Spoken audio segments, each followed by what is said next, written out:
Signature 2 echoes in the lab.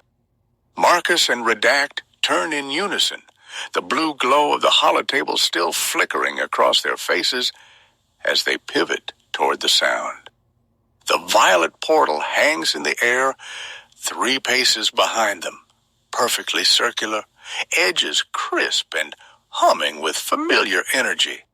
It is Marcus's exact signature, the same frequency he's used for years, yet no command was given, no key activated. The rift simply opened as if the lab itself decided to answer a call.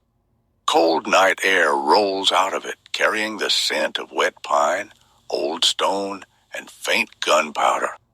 Through the shimmering disk, moonlight illuminates the broken arches of the ancient bridge, the same ruins where Marcus was shot only hours ago. Rain still falls in silver sheets on the far side, pattering softly against crumbled masonry. Nothing moves in the opening. No silhouette, no voice.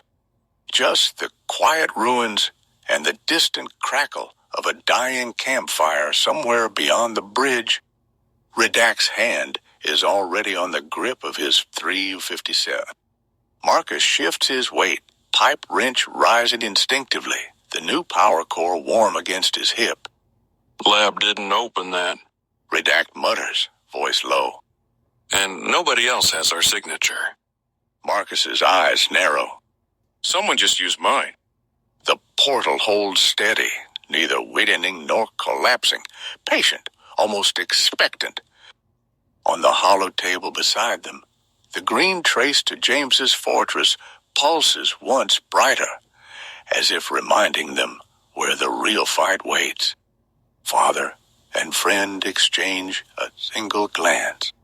Whatever is on the other side of this uninvited gate, it followed the blood trail home. Marcus takes one deliberate step toward the violet rift, pipe wrench raised, Redact half a pace behind him, with the .357 already clear of leather. Then a figure steps through, tall, lean, moving with the fluid economy of someone who's spent a lifetime not being seen until it's too late.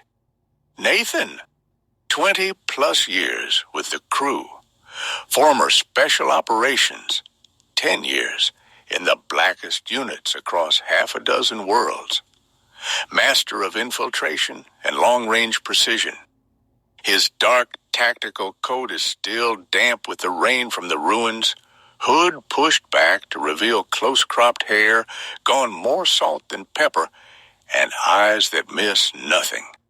Slung across his back is the custom sniper rifle he's favored since the day he joined Abiotic, a long suppressed rail-assisted beauty chambered in .38 Norma. Optics hand-tuned by Marcus himself. The collapsed frame of his personal mech suit is clipped to his harness like an oversized backpack. He could unfold and pilot the thing in under 30 seconds, but Nathan's always preferred the quiet intimacy of a single, perfect shot. He steps fully into the control room, boots silent on the concrete, and the portal snaps shut behind him with a soft pop, leaving only the faint smell of wet forest and cordite. Nathan raises both hands, empty, a faint crooked smile tugging at his mouth. Easy, boys, it's just me. Marcus lowers the wrench a fraction, brow creasing. How the hell did you get here, mate? That was my private signature. Nathan reaches slowly into an inner pocket and pulls out a small, battered, handheld radio. One of the first emergency beacons Marcus ever built for the crew decades ago. Its casing is scuffed and scratched from years of field use, but the tiny screen still glows faintly. You gave me this after the Epsilon 4 job, Nathan says, voice low and calm. Remember? Built-in quantum GPS, dead man switch, and a one-time emergency gate keyed straight back to Abiotic for a gate. I've been monitoring the open bands since James went missing. Picked up your distress echo when you portaled out of those ruins bleeding like a stuck hog. Tracked the breadcrumb trail the old beacon left, followed it through the same bridge site, and rode your residual signature home. He flips the radio once in his palm, then tucks it away. Figured you could use an extra set of eyes, especially the kind that can put a round through a gnat's ass at a kilometer. Redact holsters his revolver with a chuckle, tension bleeding off his shoulders. Damn it, Nate. You always did like dramatic entrances. Nathan's gaze shifts to the holo table, locking instantly on the small heat signature high in the fortress tower. That the boy? Marcus nods once, voice rough. That's James. Nathan's expression hardens. The same cold focus that's ended more threats than any of them care to count. Then let's stop standing around. I've got a rifle that's feeling neglected, and those broken crown bastards just put themselves on my range card. The three old crewmates, Builder, Medic, Shadow, stand together now in the heart of Abiotic Labs, the green trace burning bright on the table before them. Marcus exhales once, slow and steady, then gestures toward the central holotable with the pipe wrench. Catch up, Nate. We're on a clock. The three of them close in around the projection as the fortress rotates slowly in the air. Every wall, tower, and courtyard rendered in crisp tactical overlay. Marcus taps the display with a knuckle, zooming and slicing through layers as he speaks, voice low and precise. Sector Gamma 9, Old Crown Rumman Stronghold, built into the east face of a sheer mountain. One primary gate on the south road, murder holes and 2 anti-portal turrets covering the approach. Walls are 25 feet of dressed stone over older dwarven masonry. I can spot the stress lines from here. North and west sides are cliff drop-offs, no climbable access. East side backs straight into the mountain. There's an old mining tunnel network, but it's collapsed or warded. Not trusting it yet. Motor pool and barracks here. He highlights a courtyard near the gate. 28 heat signatures total. 25 adults, mixed light and heavy armor, standard mercenary kit.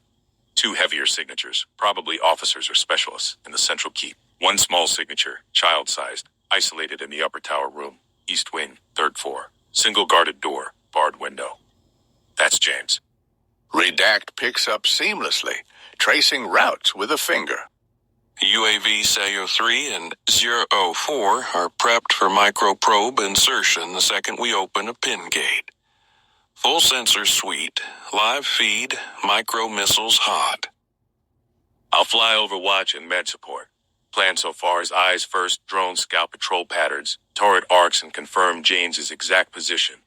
Then we hit fast, quiet insertion if possible, loud if necessary. Marcus zooms in on the south wall, highlighting a section where the mortar looks darker, older. My call on entry. I collapse a 15-foot breach right here with shape charges. We're the new power core on overload. Stones weaker along the original dwarven scene. One good push and it'll fold like cheap sheet metal. We go in hard. Straight line to the keep. Mate, you set up overwatch on this ridgeline 500 meters south. Clear sight to the gate, courtyard, and tower window. Anything wearing a broken crown that isn't breathing when we leave, you make it stop. He pauses, meeting Nathan's eyes. Primary objective, get James out alive. Secondary, burn the rest of this place to the ground if we can. No loose ends. These bastards have had him long enough. Nathan nods once, already studying angles and distances, mind clearly mapping windage and bullet drop across the holographic terrain. Copy all. I'll take the ridge, deploy the mech only if they bring heavy assets. Otherwise, I'm prone and quiet. 1 round per problem. Redact cracks a tight grin. Welcome back to the crew, Ghost. Marcus straightens, rolling his shoulder. Gear check in 5. Then we launch drones. After that, we open the gate and end this. The holotable pulses steadily, James's small heat signature glowing like a beacon. Nathan gives a curt nod after the briefing, already moving with that silent efficiency that earned him his reputation. Ridge overwatch it is. I'll take the chopper. Faster drop, Quieter insert from the air. Be prone and glassing the compound 5 mics before you breach. He slings his sniper rifle tighter, checks the folded mech frame on his back, and strides out of the control room toward the lift. The doors close behind him with a soft hiss, carrying him up to the surface pad where the stealth insert helicopter, matte black whisper quiet rotors, waits under the lab's camouflaged hangar doors. The room feels a little larger with him gone. Redact waits until Nathan's footsteps fade, then turns to Marcus. Voice pitched low and calm, but edged with the weight of command. He steps close, blocking the path to the armory for a moment. Look, Marcus, I want to find James too. More than you know. But don't forget who runs this outfit. His eyes are steady, not accusing, just reminding. 25 years of contracts, losses, and hard calls sit behind that gaze. Marcus meets it without flinching. The pipe wrench hangs heavy in his hand. The brace on his leg aches faintly under the fresh dressings. For a long second, he doesn't speak. Then his voice comes out rough, stripped down to the bone. I need my son, Redact. I have no need to lead anything. I just need your help. The words land between them like dropped tools, simple, honest, unbreakable. Redact studies him, sees the truth in the set of Marcus's jaw, the exhaustion and fire warring behind his eyes. Slowly, he reaches out and places a firm hand on Marcus's shoulder, grip steady. Just making sure. He says quietly, We're good. Always have been. He gives one solid squeeze, then lets go. Now let's gear up and go get your boy. Marcus nods once. Together they turn toward the armory corridor, boots echoing in unison across the concrete floor. The hollow table behind them keeps pulsing, James's small heat signature burning steady in the tower. The crew is locked in.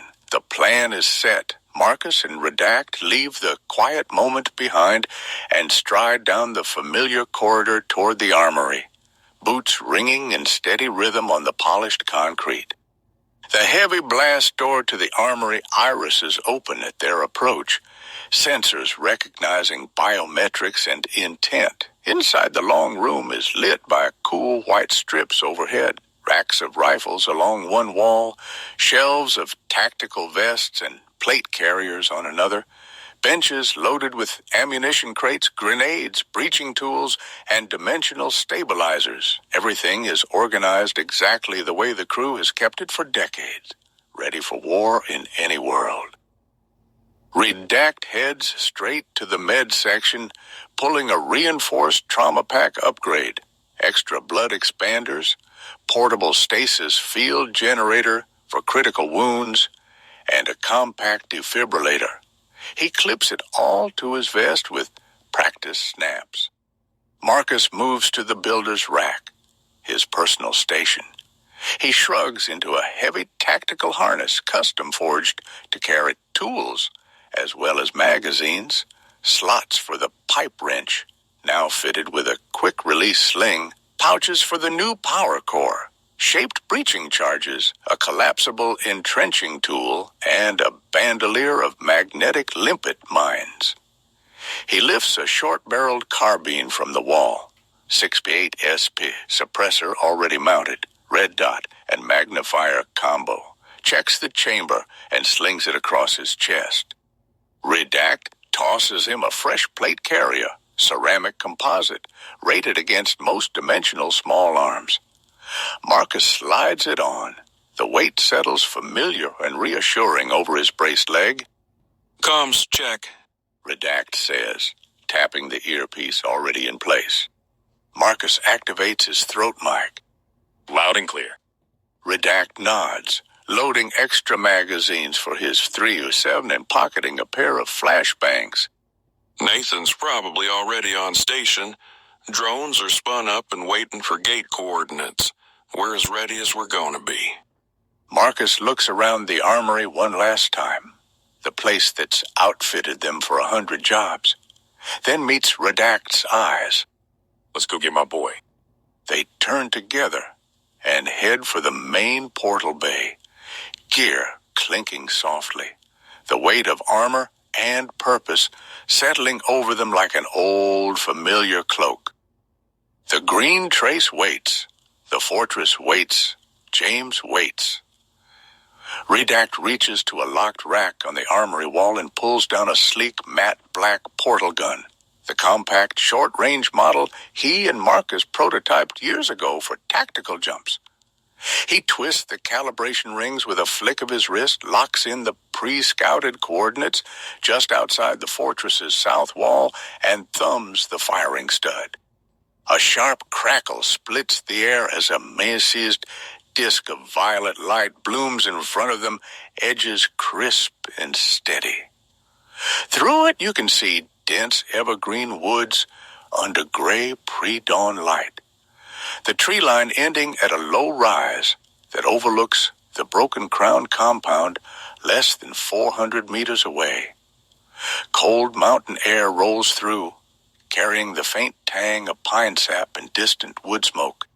Marcus turns to the nearby control console, slaps the drone launch panel, and sends the command. UAB 03 and 04. Go.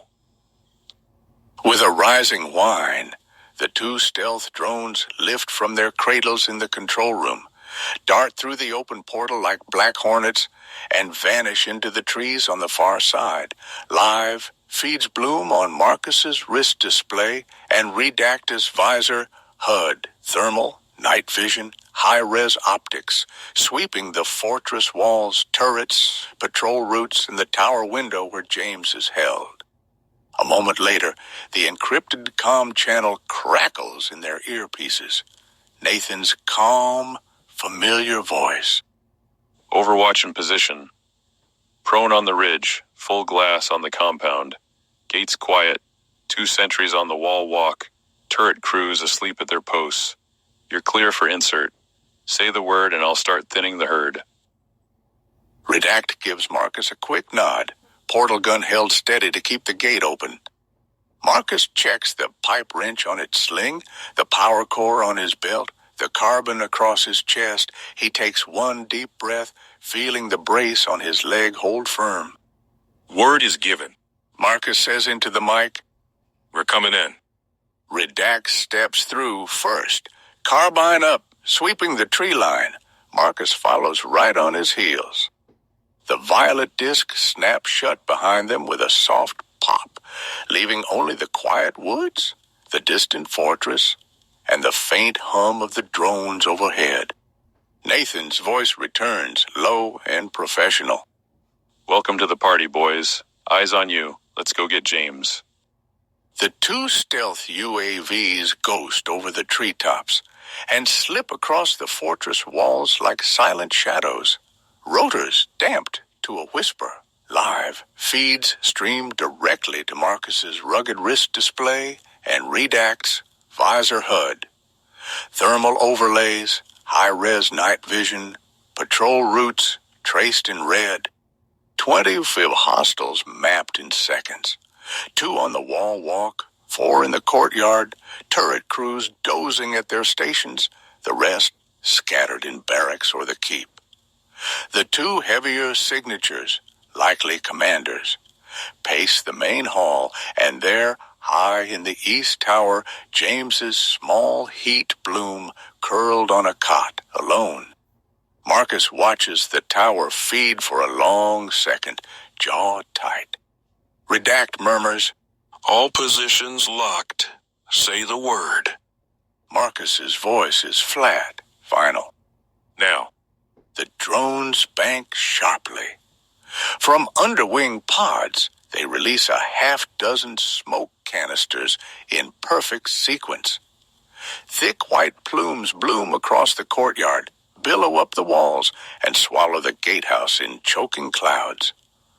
Alarms begin to clang faintly in the distance. Confused shouts echo as visibility drops to 0. High on the ridge, 500 meters south, Nathan's voice slides across the encrypted channel, cool and clinical. Thermal acquired, sending persuasion. A single suppressed crack rolls across the valley, too soft, too far for the compound to pinpoint. On the wall walk, one of the sentries jerks as the round punches cleanly through his helmet and lodges in the speech center of his brain. The mercenary staggers but doesn't fall. Nathan's custom load, a neural control flechette, has already deployed its payload. The man's eyes glaze. The tiny receiver burrows into his auditory nerve. Nathan's voice now whispers directly into the mercenary's mind via the implanted earpiece. Open the main gate. Do it now. The sentry drops his rifle, turns mechanically, and shuffles down the stairs toward the gate mechanism. His companion shouts in confusion, but the controlled mercenary ignores him, hauling on the massive iron wheel. Chains rattle. The portcullis groans upward. Nathan's tone hardens. Good. Now draw your sidearm, place it in your mouth, and pull the trigger. Without hesitation, the mercenary obeys. A muffled bang inside the smoke cloud. The body drops. Gate fully raised. Marcus and Redact are already moving. Low, fast, carbons up, sprinting from the tree line across open ground, now masked by drifting smoke. Boots pound frost-hard earth. The breached seam in the wall is only 30 meters ahead, but the open gate is closer, faster. Redact glances at Marcus as they run. Cold, even for Nate.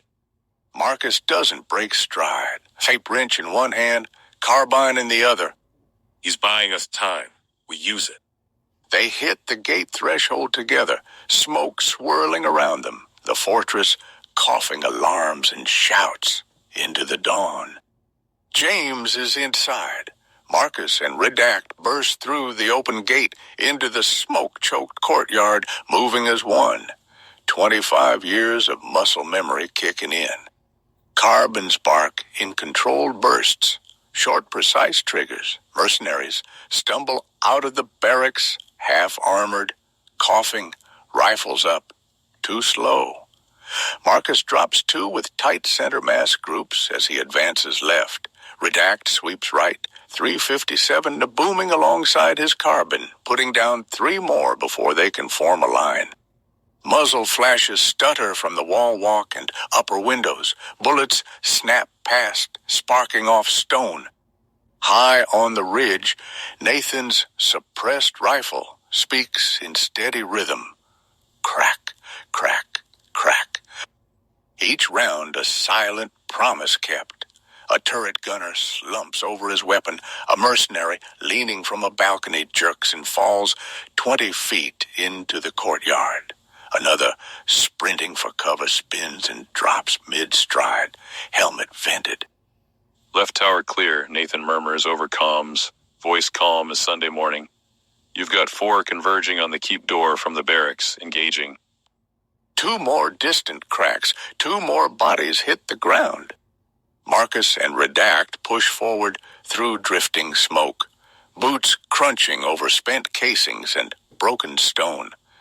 The keep's main door looms ahead, heavy oak banded with iron, a modern retrofitted keypad glowing red beside it. Redact drops to a knee behind an overturned wagon, carbine up, scanning arcs. Covering, do your thing. Marcus slings his carbine, steps to the panel, and yanks off the protective cover with the pipe wrench. Exposed wires and circuit board gleam under the flickering alarm lights. He pulls a multi-tool from his harness, custom probe with data spike, and interfaces in seconds.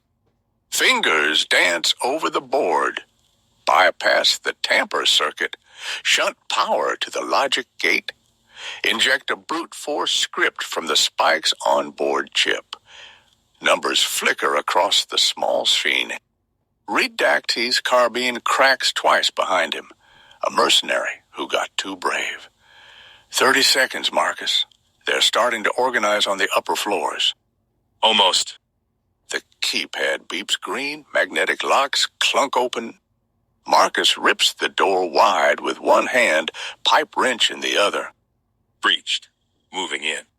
Redact falls in beside him, reloading on the move. Nathan's voice returns, steady as ever. Courtyard's quiet for now. Eyes on the tower window. James is up and moving inside. You've got maybe 6 tangos between you and him. I've got angles on 4. The dark hallway of the keep yawns open before them, torchlight flickering on stone walls, distant shouts echoing from upper stairs. James is 3 floors up. Marcus shoulders through the heavy oak door into the torchlit entrance hall of the keep, pipe wrench in one hand, carbine in the other. Stone walls rise around him, tapestries torn and faded, the air thick with old and the copper tang of fresh blood from the courtyard. Redact is right behind him. One heartbeat is there, boot falls echoing in sync, carbine muzzle sweeping the shadows. Then the next heartbeat, he's simply gone. No flash, no sound, no shimmer of a portal. Just empty air, where Redact had been a half-second before. Marcus spins, heart slamming against his ribs. Redact. The hall is empty. No body, no blood, no sign of struggle. Just the faint swirl of dust in the torchlight and the distant shouts of mercenaries rallying on the floors above. His earpiece crackles Nathan's voice, suddenly sharp with concern. Marcus, talk to me. Redact's vitals just flatlined on my HUD. No damage alert, no impact, just gone. What the hell just happened? Marcus backs against the nearest wall, carbine up, scanning every corner, every shadow. His breath comes tight.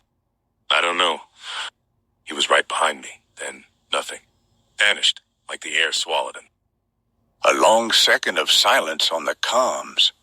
Nathan's breathing is steady, but Marcus can hear the tension underneath. Compound's still hot. I've got eyes on the upper windows, 2 tangos moving toward the tower stairs. You're alone in there now, boss. James is still showing on thermal, awake, and pacing in his room. Marcus's grip tightens on the pipe wrench until his knuckles ache. Redact is gone, vanished without a trace. But James is 3 floors up, and every second counts. Marcus forces his breathing to slow, pushes the confusion and rising panic down deep where it can't touch his hands or his aim. Nate, keep the courtyard locked down. I'm going up. He starts toward the main staircase, boots silent on the worn stone, every sense straining for whatever just stole his best friend from right beside him. Marcus stands alone in the torch-lit entrance hall, carbine raised, scanning the shadows where Redact vanished only moments ago. The air still feels wrong, too still, when a sudden commotion erupts from the stone staircase ahead. Shouts, pounding boots, the wet thud of something heavy hitting walls. Then a body comes tumbling down the stairs in a spray of blood. The mercenary crashes at the bottom, armor clattering, head gone cleanly severed mid-flight, arterial spray painting the flagstones. The corpse rolls once and lies still. Marcus snaps his carbine toward the stairs just as a second mercenary charges down, sword in one hand, pistol rising in the other. The man's eyes lock on Marcus, finger tightening on the trigger. Before the shot can fire, the air above the mercenary ripples like heat haze. Redact drops out of nowhere, materializing midair 3 feet over the man's back.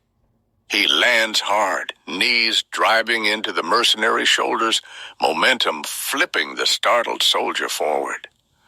Redact rides him down like a breaking wave, wrenches a sledgehammer from his harness mid-flip, and brings it down in one brutal overhead arc.